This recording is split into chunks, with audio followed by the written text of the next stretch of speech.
All right. Okay, so August 8th, and this is our special by request by Bonnie Goldberg chit chat about medium.com. Leslie, you're back in the shadows again. There you go. Oh, and Crystal's coming.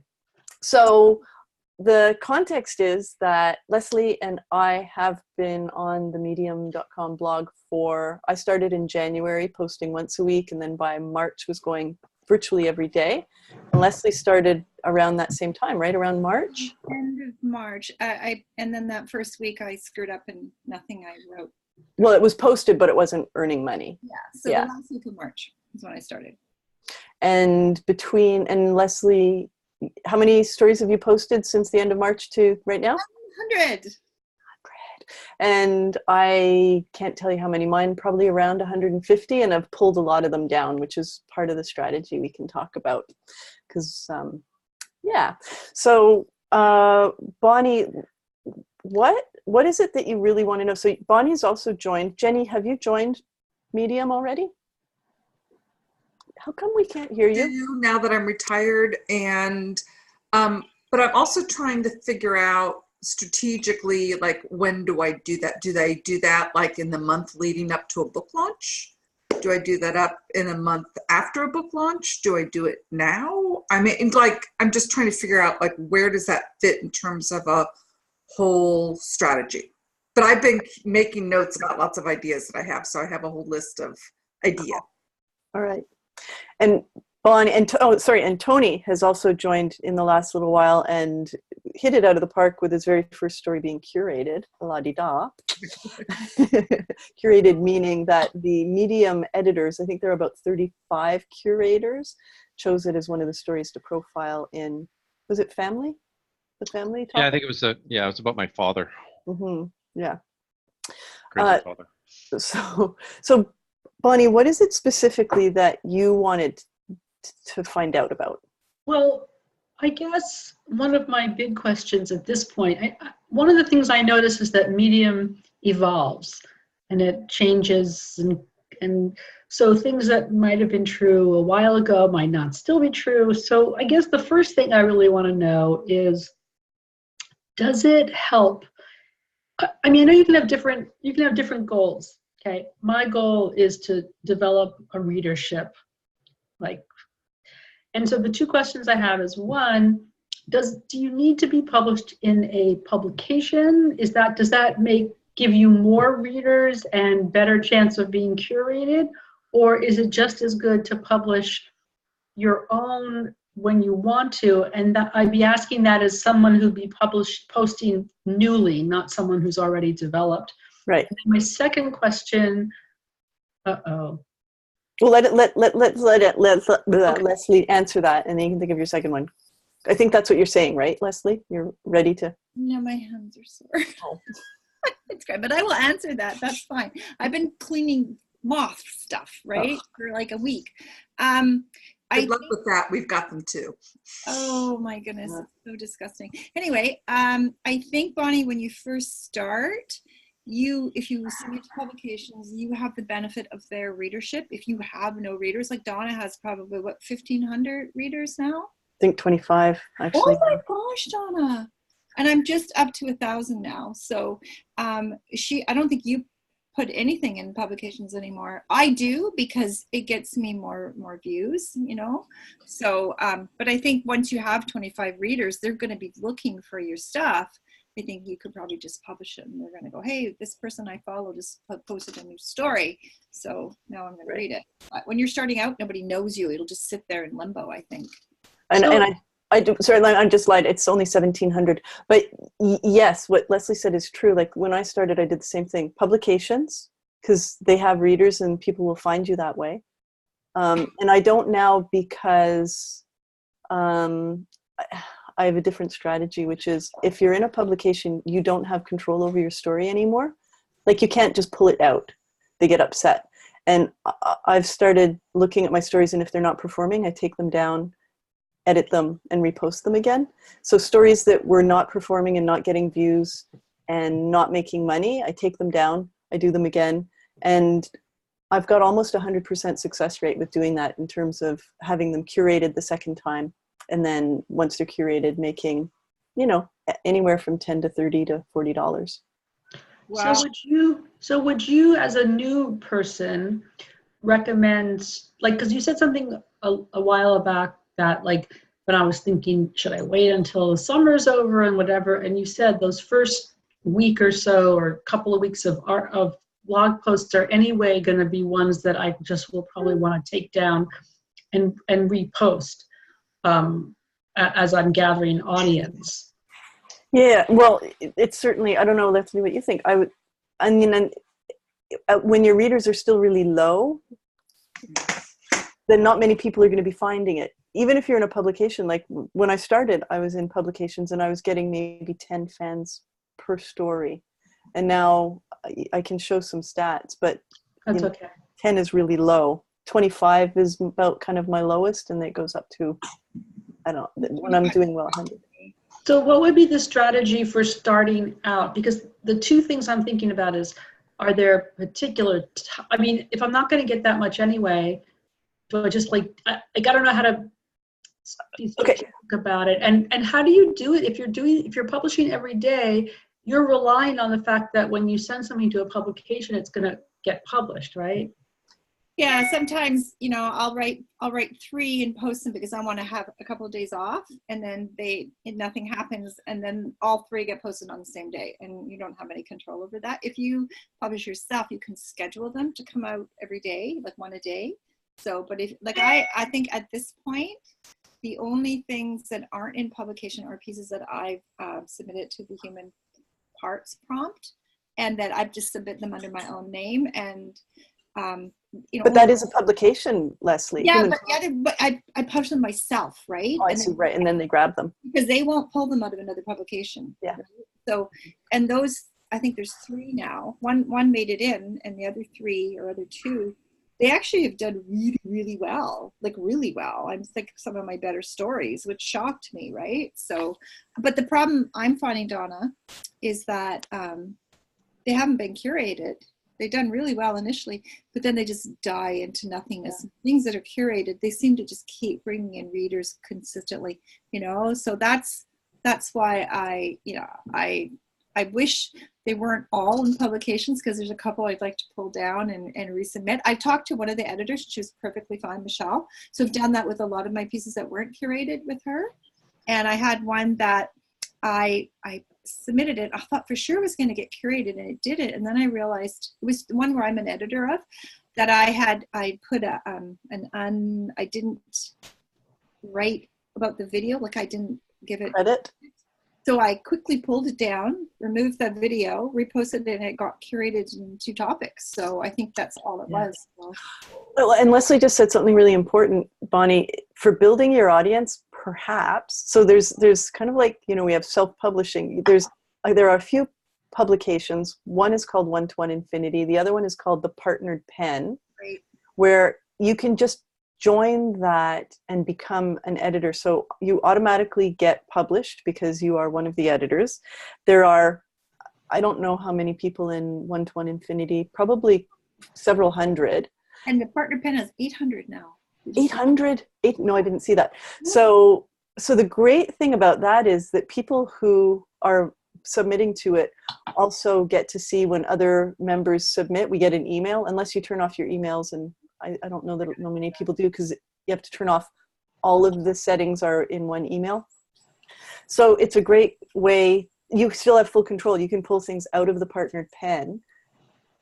And that's within Medium? The Partnered Pen is a Medium?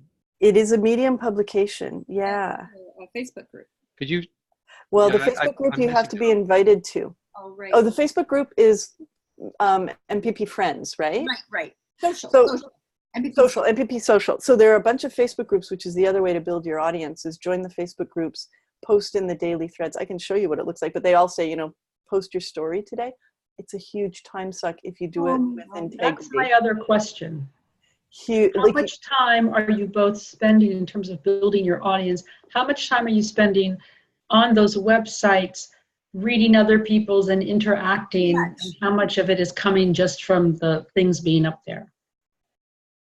I would say at the beginning I was spending way more time, now I know which writers I like, and they are writing in the same kind of area that I am. So I read them. And who did we just lose? And then the other thing, in engaging the other way, like by posting in those clap threads, I do not do that. I haven't done that in months because I was reading stuff I wasn't interested in, and I wasn't getting the kind of feedback. I would say right now, stories that are curated, I'm getting more than 50% of people I've never heard of and never seen before. How many like fans do you get for a piece that's curated typically? Because mine really vary. It really varies. Like, here's the thing: sexuality, anything curated in sexuality does really well. Well, I just had one curated in mental health. Is it called mental health and gun control? So double curation, it's only got 16 fans. So not very well. But the one where I have, can we talk about orgasmic massage? That has 108 fans. Oh God. See, I'm writing in the wrong topics. I'd be a fan and I've never even read it. So. So yeah. So Leslie, do you spend time on those websites? Let me just get out of here. I was just looking at my triple. What? I can't hear you. Can you hear me now? Hardly. Oh, really?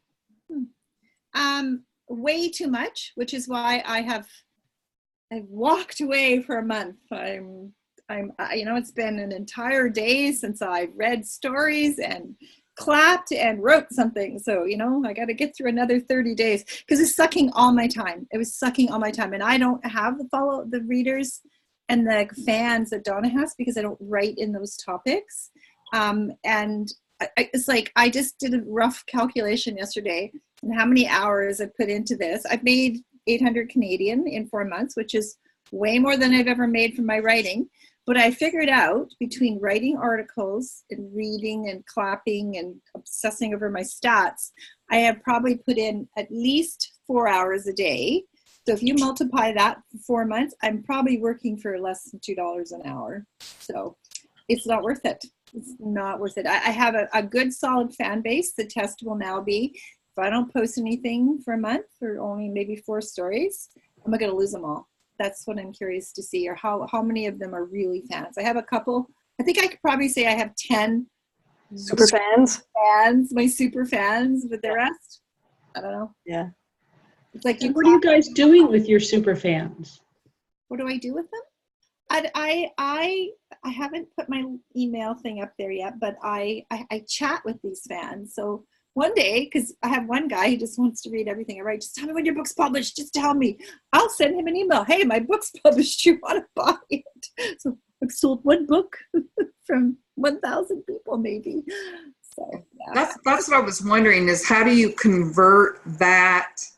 Obviously, the money is money, right? But you've got to weigh that against your time, and how do you convert that to readers? And my plan is once I figure this out, and what I want to do with it is I would like to collect some emails. My fiction does terrible I've only posted maybe 4 or 5 little flash pieces just as a trial. It does terrible. I think the most I've made off of one of them is like $4. So I don't post anything that I'm really in. And I posted a previously published piece because I have my rights back, but I'm not going to waste people don't go to Medium to read that. So my concern is, I collect these email lists, but maybe they're not fiction readers, right? Maybe they like this nonfiction stuff. I do write a lot of. I think that they would be though. So I think the readers are readers. Yeah. So I've had 2 people buy my book. They've said, "What else have you written?" And 2 people bought my book, which is very cool. And then one guy even wrote a review, which was lovely, on Goodreads and Amazon.com. And they were both men, which just really surprised me. But my fiction posted, I thought the book that they bought, I was started by posting it in chapters. There was no uptake. It was just, so I'm not even bothering anymore. Other people do okay with fiction, but I believe, Leslie, that what they love is your voice. and your voice translates into your fiction. And that's the conversation I just had with another writer friend of mine, Christy Cherish, who was chatting to me about Medium. And she's, what you have is you have the perfect platform to test out your writing and your voice and your styles. Ooh, that really resonated. Ooh, that did not. So I'm using it as a learning tool, right? Like I'm learning the voice that the people like. You know, they like that really authentic, emotional kind of, and that's my voice. So, you know, it's a great way to test it out, right? They like my humor. My humor does very well. I didn't know I could be funny, but I actually got curated in humor and satire a lot. So yeah, so it's a testing ground. It's a playground to find out, right? It just is an addiction for people like me who probably are genetically predisposed to that addiction, which I just wrote about. And because it's intermittent reward. It's the perfect scenario for creating an addiction. And I don't want to let it have that power in me. So I have to step back, and I would like to post once a week. That's what all I want to do from now on. Yeah. And see where that takes me. If it gets me my $5 a month, great, you know, but I have to step back. These people are crazy. They're crazy. Oh, the 5 stars it is, 10 stars it is. Like and the stuff that's going out there, Donna, I don't think for a lot of it is very a lot of it isn't. It's like it's volume. And then, you know what, that's one thing. I lost my way because I went on for the same purpose as Leslie, was to figure out if girls who get themselves in trouble, if what I was writing was going to resonate. And it turns out the way I was writing it wasn't resonating, at least back in the beginning. And then I realized I could make money and so I lost track of the fact that I was trying to figure out what would resonate on my nonfiction book project. Yes.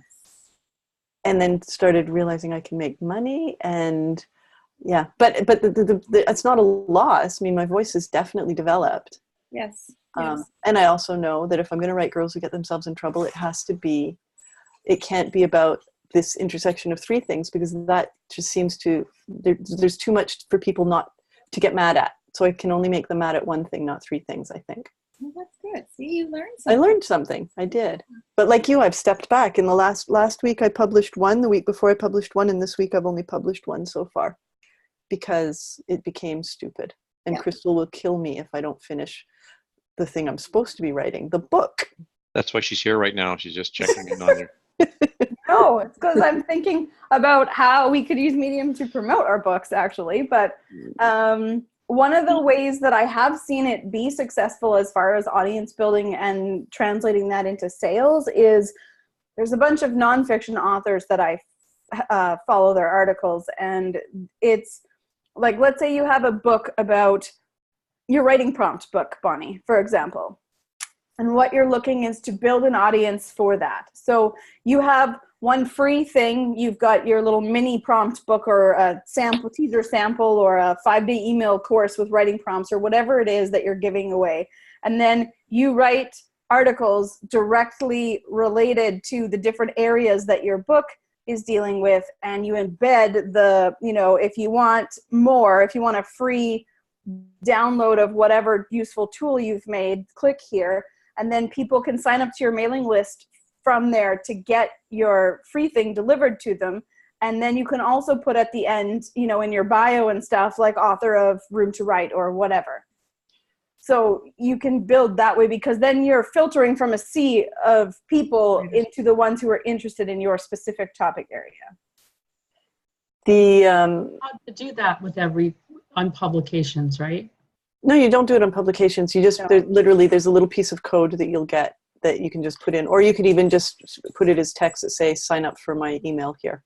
But if you're being published on a publication, you can't do that, correct? It depends on the publication. It depends on the publication. But here's the other thing.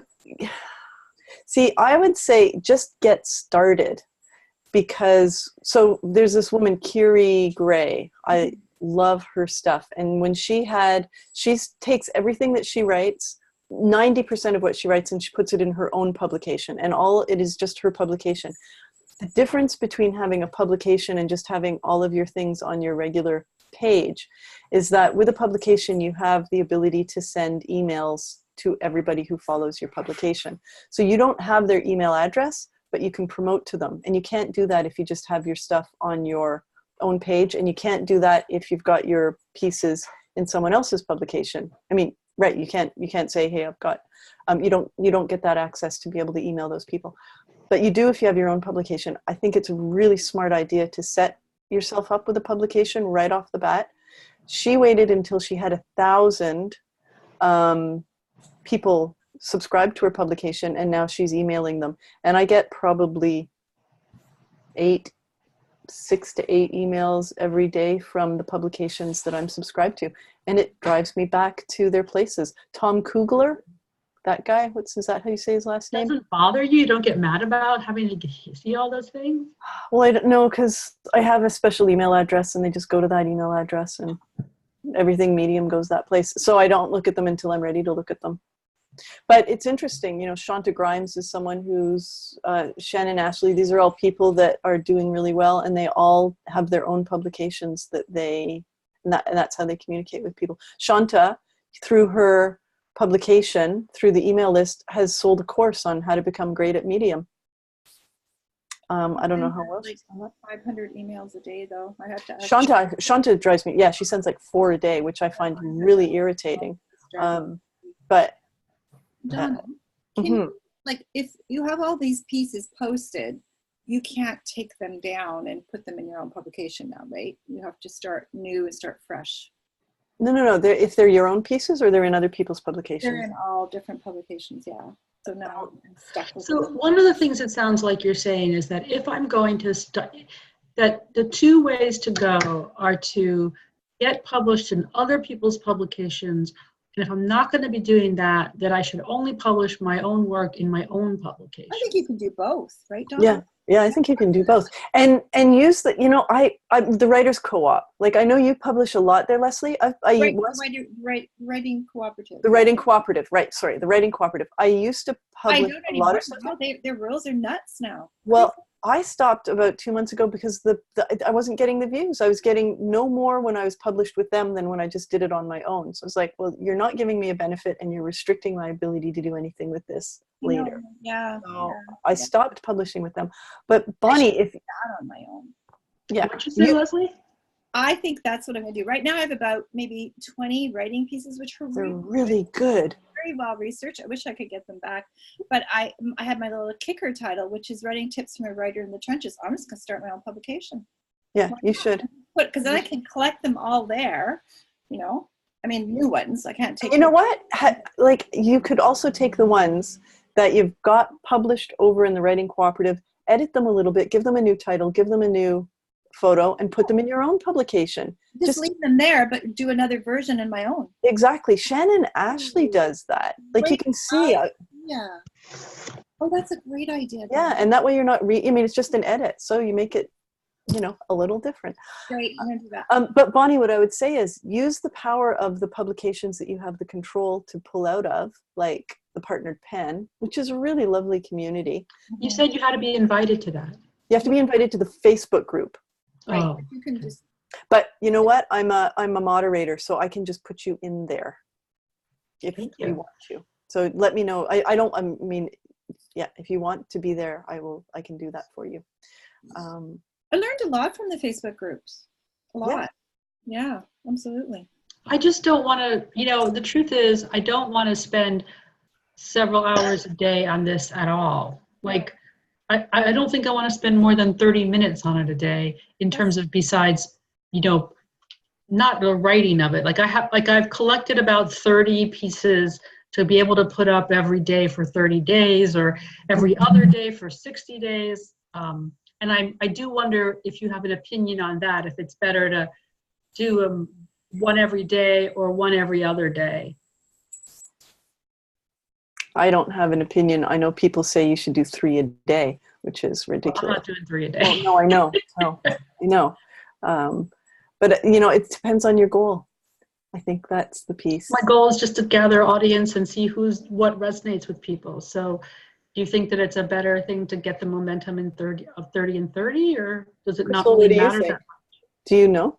I think consistency is the biggest piece, and it's not drawing time away from your primary activity, which is if the focus is on getting your next book written and out, or if it's on repurposing and republishing one of the others. Like, I think, if your goal is not to try to make your living on Medium, but it is just to supplement your followers and your fans for your books, that it makes sense to decide what time you have extra, basically, to invest. And so just like you would with money, you're not going to take money you don't have to the casino to win. You're not going to take time you don't have to Medium to try to win that, right? So, you know, if you know that, okay, I think I could allow about 30 minutes a day for this, then that's what you do. But if that's the case, maybe spread your articles out every 2 days so that you have time to write enough to backfill that, so you can keep being consistent with it instead of just burning out after 2 months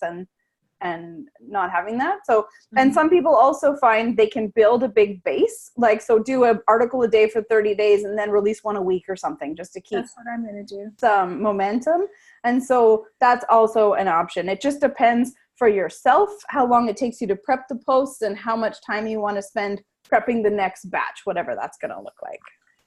And sorry, and in terms of the 30 minutes, I really think you will benefit for your audience building to spend some in part of that 30 minutes engaging with other people, if only engaging with the people who engage with you.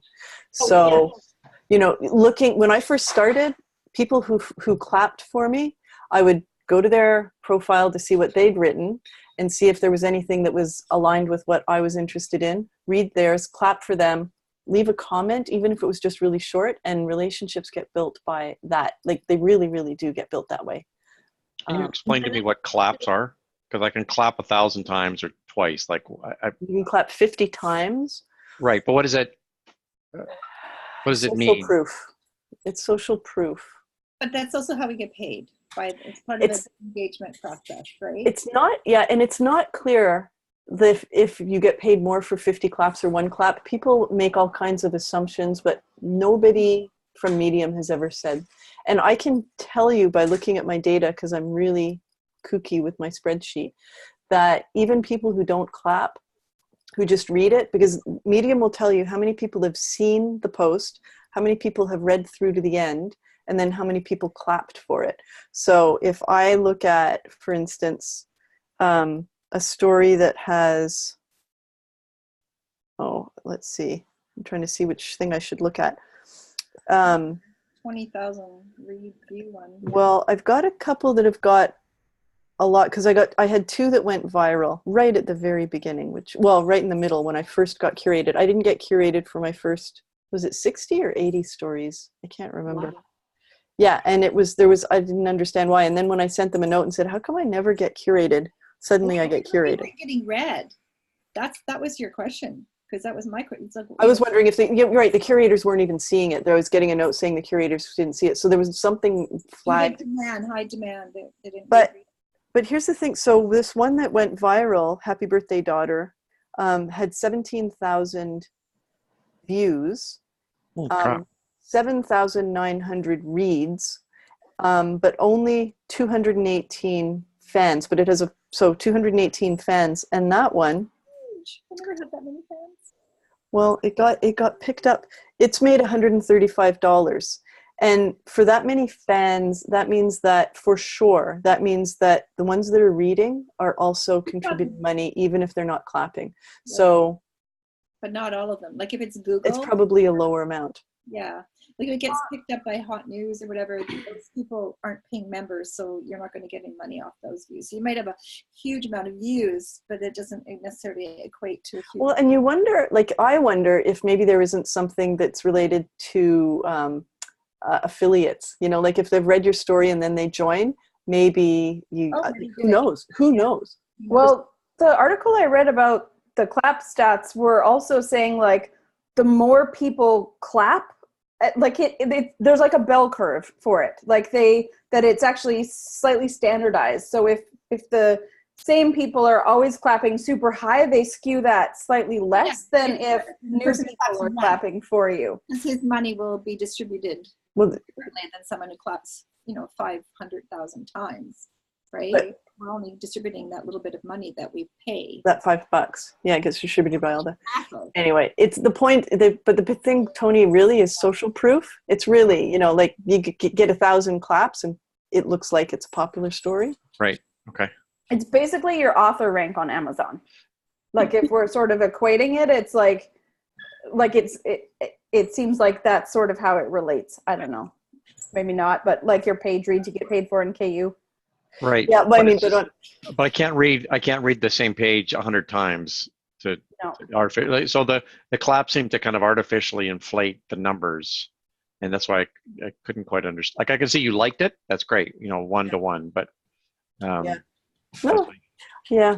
The thing that actually is really closely is more rank related would be having topics. So top writer, when you get a top writer in a particular topic, then you actually get profiled as a top writer. And there are only 50 top writers in any of the topics. And that's definitely got a ranking element to it. I didn't know that. Well, I thought it was useless. Now I'm happy. Oh, yeah. Yeah. It was like, oh, it comes, it goes. But, like I've had probably maybe 10 different ones, but I only have 5 right now because you lose them if you don't write on those topics. That's right. If you're not, and that has to do with, that I have read, has to do with how much people are engaging with the stories that you tag with those topic names. Oh. So a sneaky thing to do is when you write comments, to go into the full screen, not do it on your phone, where you can put tags, and you can tag so that when the person who's written the story claps for it, that's engagement for the topic, and it's going to give you that little bit more boost. Thank you, Donna. Yes. Anyway, that's that. So Kirsten Ma wrote in. And I just want to make sure we got all of her questions. Some ways to increase your followers.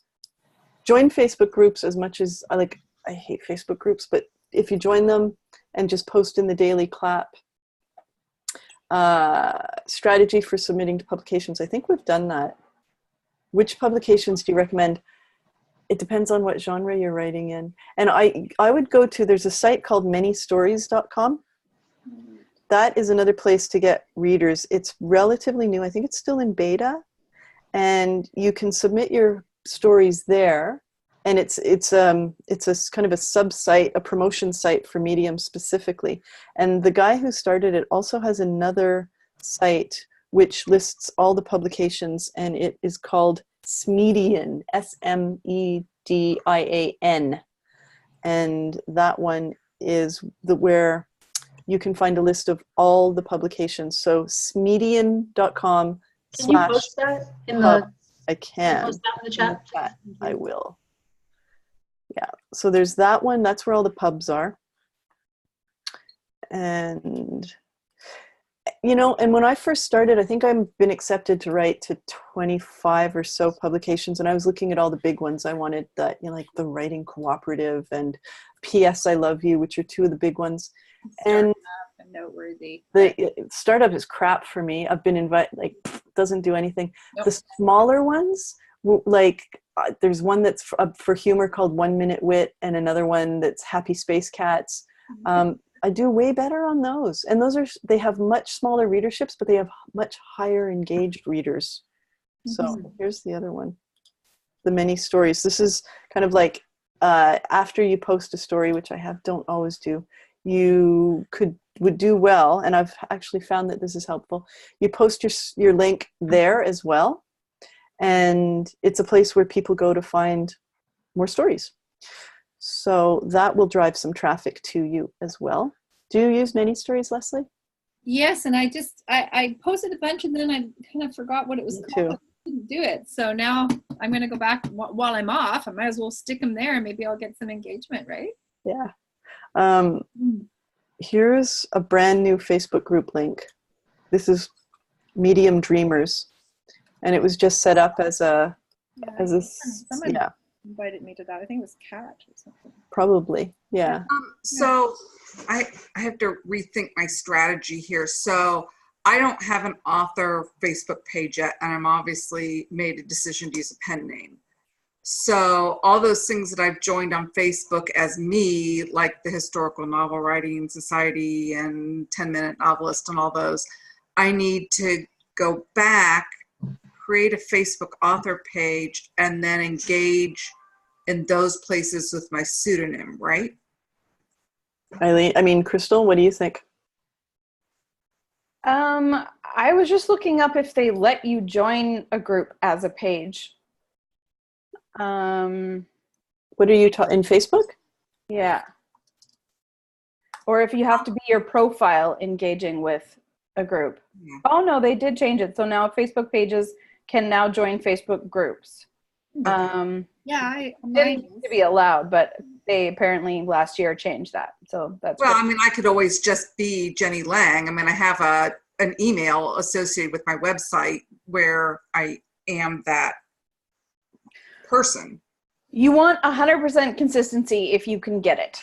Like what you want is if you are trying to build a community to promote something, the identity that you're trying to make that community to promote with wants to be the one that's engaging, because otherwise, I say from experience, it sucks a whole bunch. It's really hard to like translate people. Like I have people in my own family who don't even know my 2 Facebook pages, and like they're both me. I just, one's my married name and one's not, and like they get confused by that. Never mind actually, you know. Well, my Facebook page is like my friends. They're my writer friends. They're my in real life friends. They're my coworkers. They're my. But that's your Facebook your profile. That's not a page. Those are 2 different entities. Right, got it. Okay, I just used the wrong language. But yeah, but I mean, I need to have. Well, you can set up another It's profile. good for me to be me in 10-minute novelist. I don't drive anything for my advice, wisdom, or whatever to my writing persona. I have 2 profile pages. One is my family one is my writer one. Yeah. They're not pages, they're both profiles. I have that too, but the page has a lot more functionality on the back end as far as like, you know, ads and all kinds of other stuff. And apparently Facebook is totally choking. I don't know if you've read any of the stuff about the changes they're about to make, but groups are going to be about the only place you can actually reach people. Really? Their major push is for social interaction in the groups. And so as an author, what you really want to do is you want to make your author page so that you have an official platform, and then you want to link it to a group, and you want to create your own little group of some kind, ideally. Interesting. I mean, is it too early for me now to do that? I mean, okay. I mean, make it. You don't have to let anybody into it yet, but it lets you play around with it and figure out how it works or doesn't, and like start paying attention. But it takes a while to build up enough people to get a custom URL and all that kind of stuff. So you might as well get started. And Jenny, back to what is your writing pseudonym? Lang. Okay, so in Medium, how did you join? I joined as Ramon, so. But you can make you don't even. Go back and make a new profile. No, you just have to change your name. Yeah. You know what shows. You don't necessarily have to. People have different names and URLs.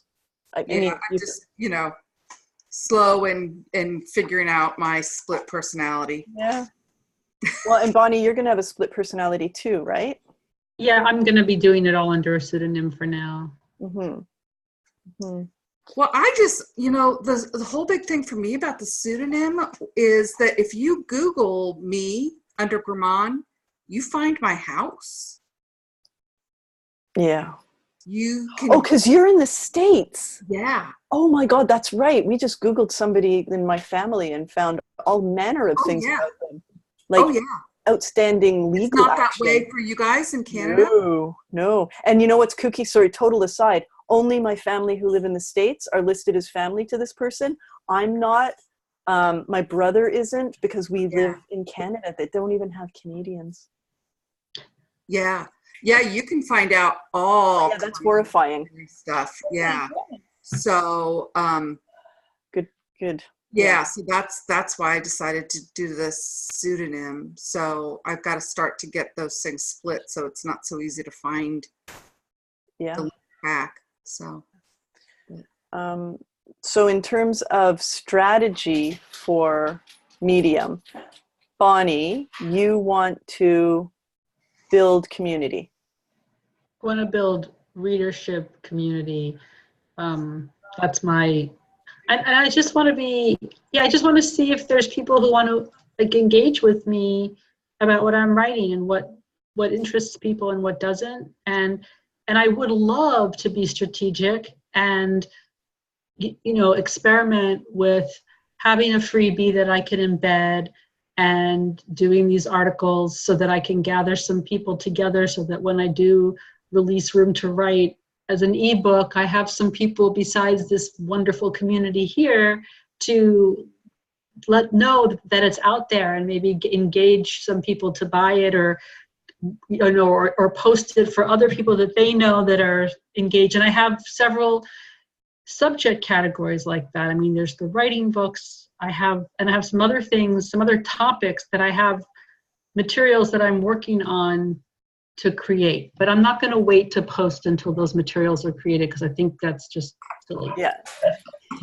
So I can think of, with the stuff that's related to your Jewish identity, and there are some writers on there who would be great to connect with who are doing well, like a woman named Darcy Reeder, and she writes about Jewish identity and has a good following. So one thing I would do is go and look at her profile, see who's following her, follow all of those people so that they, because there's a lot of that following back, but it would be strategic. And then what will happen is when you start posting, even when you're fresh, in their feed, you could come up on their feed. Because I follow them? Because they've followed you. So they might follow you back. And if you just post even one story that's indicative, so that you're not just, so that there's something there and something that's indicative of the kind of writing you're going to be doing or that you are doing around, and in your profile to say something around Jewish identity and writing or whatever, so that it's really clear. And you can get that going immediately. And so that when you start, you already have a base. So I'm just, if I understand this, so before I post anything on, let's just say Jewish identity, before I post, I should look at this person and follow all the people that are like her and like-minded, and that with the hope that they'll follow me back? Or should I already have an article, a post before that happens? I think you should post something so that you've got something there. Make sure your profile is really clear as to what you're going to be writing about. If you've got the time, I wouldn't just, higgledy-piggledy follow every single person, although it doesn't matter. But you'll, find the ones who look interesting. Darcy Reeder, I will give you her link specifically. And she seems really, really lovely. Absolutely lovely. She's a feminist and really big on Jewish identity. Yeah, she writes nice things. Not like me. Natalie Frank too. Natalie Frank, yeah. She's a psychologist. She's interesting. Yeah, she's got a big following, I think. Hey. Mm-hmm. And then there's Reuben Shalom. I love him. Are you writing them all down in there? I'm going to put them all in the chat for you. Thank you. So Crystal says, what are the characteristics of your most effective posts? Hey, why don't you take that one on, Leslie? Well, I only have two that have been effective. And they were clickbait titles. They were how I learned to accept my daughter's boyfriend as her girlfriend and how my daughter's boyfriend became my surrogate daughter. So sexuality, right?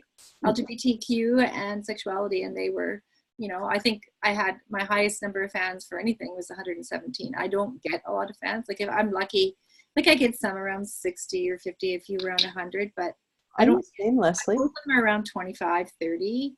I'm exactly the same. Most of mine are right around 25, with a whole lot of them that are around like under 20. It's only a few that hit that 100, but I've been doing them longer too, so they hit there. Yeah, they keep, those ones are curated, so they just keep gaining people. Like I make money on a few of those stories every single week. It might only be $1, but I have stories that I think were fabulous and they made me 10 cents. It's like they didn't get curated, so I'm thinking I might pull some of those down and retry later. Yeah. What's interesting is from a reader's perspective, and I don't go in there that often, but I know because I started following you sooner, Donna, I've seen more of your things. So when I log in, your stuff is always at the top of my like list of what I see. Oh, cool. Yeah. Yeah. Yeah. It's funny. Yeah. And mine has always got the same people too. It's got Kiri on it because I read practically everything she writes. You're The short stuff and comes up. funny. Short and they're funny. Yeah. That is good. Your posts come up on Jared's feed like every day. It's hilarious. He's always like, I can pick out Donna's ones just from the headlines. Yeah, that's kind of scary. And I write because I'm testing it, because I'm using it as an experiment. I write across everything. Like I've been curated in like so many different topics because I write in everything. I don't have a thing. The only thing I have is I have a lot of writing pieces because my plan is to collect all those and make myself a nice little Yeah. them or put them on my website, right? You should totally. Yeah. I'm going to share this link, medium.com/topics. And those topics are the ones that you can become a top writer in. And the nice thing about that is that if a reader, and I'm just looking, so like Bonnie, you might have justice. I don't know about spirituality, culture, Writing. Which ones have you had, definitely Donna? writing. Say that again. Which ones have you had? I have had advice, love, life lessons, relationships. This happened to me, humor, ideas, books, feminism, health, parenting, satire, and culture. And I just got bumped out of 2 of them, satire and I can't remember what the other one was. I just got bumped out of. So, Crystal, what's your thoughts about how you might use Medium for the nonfiction books, the Creative Academy nonfiction books? There's a whole series of articles around related topics that will go in the writing category, and then a lot of what I do is in like the industry category, so business, freelancing, leadership, productivity, all that kind of stuff as well, which one of the books is about like writing more books. It's about time management for creatives, basically. So, those are pretty direct feeds in, and I've followed Medium for years, pretty much since it started, I think. But almost everyone I follow is in those categories, like productivity and time management and self-development kind of stuff like that. So, yeah. So do you write for Medium as well? I did about 1 billion years ago, and I had a brand called Wealthy Living, like WELLTHY, which still exists and has hundreds and hundreds of articles that mostly another writer wrote, actually. But yeah, it was pre-getting paid. It was just a promotional thing to drive people to our courses and stuff. So it's been maybe 3 years since I really dove in at all. Yeah. But I do intend to get back to it. I used to blog daily. You got so much time, Crystal. I had no Creative Academy back in the day, so I had to share things with people a different way. So my old website is Life at the Intersection of Stories and Technology, and it's basically Medium articles from start to finish. So, I've had, 500,000 visitors or something over the last 14 years, and I've done 0 with it, like nothing at all. So I thought, if I could get that much traction from just like sharing the daily random thing that I learned going about my day, then that was probably worth, resurrecting in a more sort of focused fashion. So that will be the plan for the nonfiction stuff. And we have free resources that go with, so we'll embed those so that people can sign up to get our freebies. That's just your regular website, Crystal? Yeah, the blog on that Crystal Stranahan one is where all of the old articles and stuff live. Oh, I see. Yeah. Right. Yep, there was an entire course about building your own WordPress website, but I did like 1 blog article at a time and all kinds of random crap. Random gold. Relevant, or is it outdated now? It's pretty outdated for the most part. Yeah, you guys have office hours instead, which is better. So will you have you'll start another publication, or you'll just Well, we have a Creative Academy publication. We've just never done anything with it. We set it up like a year and a half ago, maybe, before anybody got into Medium. So, yeah, we will likely resurrect that. But we have another retreat in the fall once we finished actually getting the books available. And then then we'll start driving traffic once the books are done. So, yeah, it's not. And that'll start with your free materials that you have to offer, and you'll start blogging again? Yeah. And also with the 3 books, we're going to have 9 or 12 blog posts related. So 3 or 4 related to each of the books. And then at the end, want more, this is our book. Yeah. So if we're a couple of steps ahead of you, Bonnie, we can be testing and telling you what works and what to throw out because it didn't work.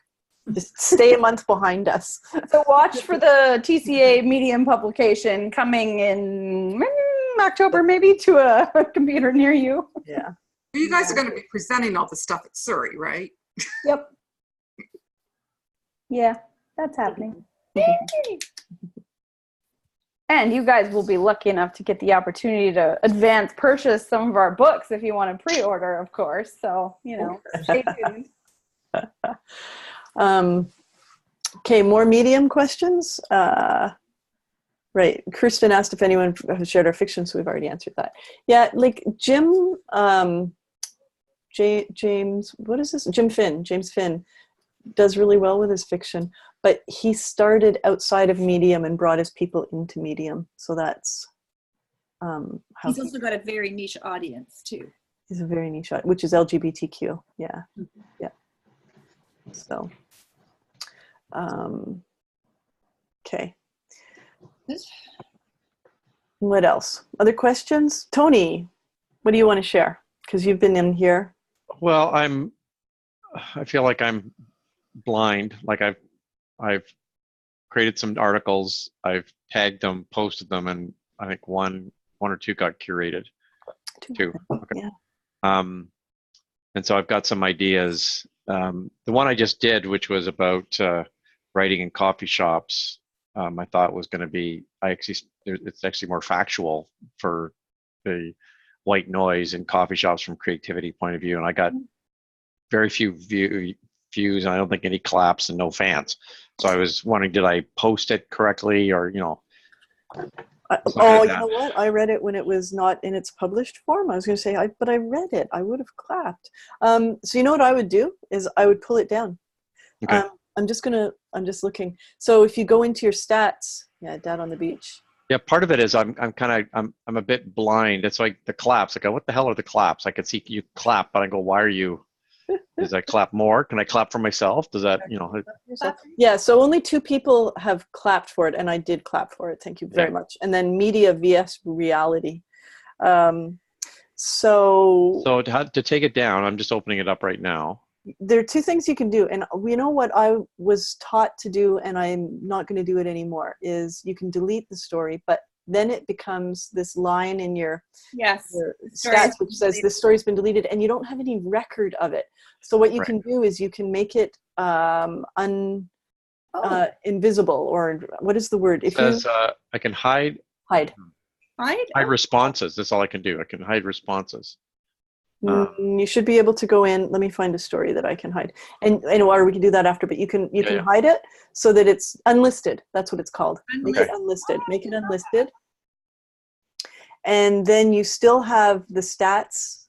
And when it's unlisted, nobody can see it unless you directly share the link with them, which you're not going to do. It's not that easy, but Grammarly can help.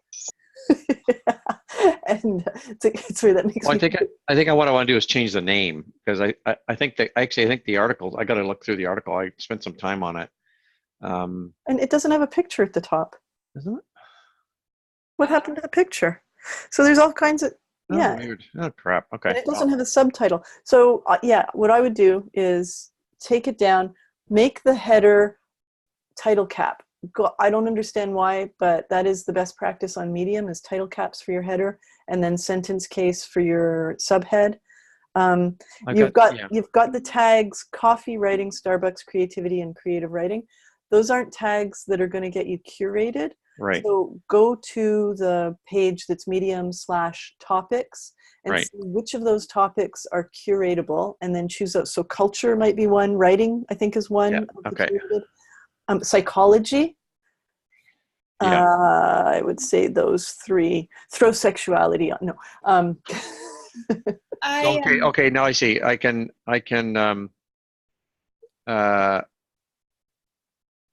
Change your tag. I'm just looking at all that. Well, we don't have to do this right now because it's almost 7. But Donna, maybe after I can. Yeah. We have to boot out of here because Crystal's got office hours. Yeah. But Leslie. I have been curated many times in topics I didn't tag the story in. So It's true, but it is true. Yeah, I've been curated in topics that I haven't tagged as well. I didn't really think about them, right? So now I start to think about them more now because like, oh, I got curated in that. So But I think that's probably not a bad practice, and or to use tags that you can earn a top writer in. Like, I never use a tag that is not either a top writer or a topic that gets curated, because the other thing with using that kind of tag is that's how people find things. So even if you don't get curated, if you've got a topic that people are searching, like health, then your story can come up. You go down to the bottom and and you see change your tags and you type your tag in there. It'll tell you how many people follow that tag. Yeah, I knew that. Yeah. I knew that. I was just surprised, and so Don, I'll work with you. Maybe help me with some remediation. Remedial help. This should definitely have been curated, in my opinion. Yeah. And so that's one of the things I do is if I post something, and usually I'm posting them at night because I do my stories after my work day's over, honestly, and then I'll post it around 10 o'clock, and if I wake up at 3 in the morning, I'll check to see if it's been curated or not, which is horrifying. And if it hasn't been curated, I'll take it down, and then I'll post it at 10 o'clock the next day, because my thinking is, if someone was working at 10 o'clock last night and they rejected it, then you're not going to be working at 10 o'clock in the morning. There's going to be a different shift, so someone might accept it, and it's actually worked. So, okay. Any last questions before we hand it over to CJ Hunt? I have one. Yes. I can't figure out. You're saying you can hide your stories? Because I've been deleting them all. And I know, so have I. Unlisted. Make it unlisted. Unlisted. Okay. Is that in distribution? Is that changed? I can't remember, but if we... I'll look. That's good. We can actually, Tony and Leslie, we can hop over to the other writing room if you want right now, the other Zoom room. Sure. Which one is it? The one that ends in 80, the writing sprint room. Okay. That one. Thank you. Bonnie, did you get anything helpful here? Yeah. I mean, I did get a lot that's helpful. What I didn't get is someone to tell me exactly what to do, but that's not how it works. Sorry, that will cost you money. Well, I can tell Donna what to do. I'm not allowed to be quite as bossy with everybody else. You can boss me anytime, Crystal. Be careful what you wish for, Bonnie. Around that, careful what you wish for. Jenny, how about you? Or did you? Yeah, you're good. You're muted, so. But that's very positive face you're making. I did get what I came to get, so Okay. I have some decision making to do about some of my topics. I'm not sure. Right. I don't know. I have to figure out on the raising kids and mental illness thing is Raising kids causes mental illness. Is that? Yeah, absolutely. Yeah, well, so I would look before we, Crystal, you're gonna have to stop the recording because I made you the host and now I can't even stop it. But what I would look at, Jenny